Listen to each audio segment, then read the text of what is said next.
Ibtu Rudiana kini menjadi sorotan di tengah pengungkapan kasus Vina dan Eki. Ia disebut pernah menyalahi prosedur ketika menangkap para pelaku. Kala itu Ibtu Rudiana yang menjabat sebagai Kanit Narkoba Polresta Cirebon disebut menangkap sendiri para pelaku setelah menerima informasi dari AF dan Dede. Hal tersebut juga pernah disinggung pengacara Saka Tatal di awal kasus pembunuhan Vina viral lagi. Padahal seharusnya penyelidikan dilakukan oleh Satuan Reserse dan Kriminal Umum.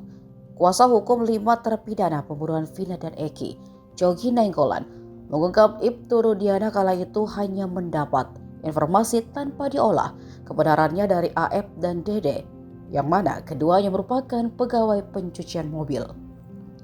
Sementara ex-Kapolda Jawa Barat Irjen Pol Purnawirawan Anton Carlian menjelaskan soal kesalahan prosedur yang dilakukan Ibtu Rudiana ketika itu.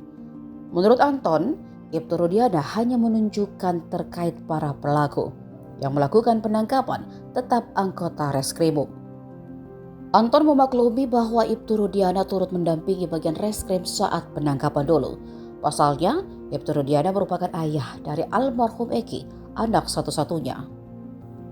Selain itu, Anton juga sempat menanyakan terkait surat perintah penangkapan atau sprint. Berdasarkan keterangan Rudiana, namanya tidak ada dalam surat tersebut, sehingga disimpulkan bahwa Rudiana tidak ikut menangkap. Kendati demikian, Ibtu Rudiana kini sedang melakukan pemeriksaan oleh Propam Polda.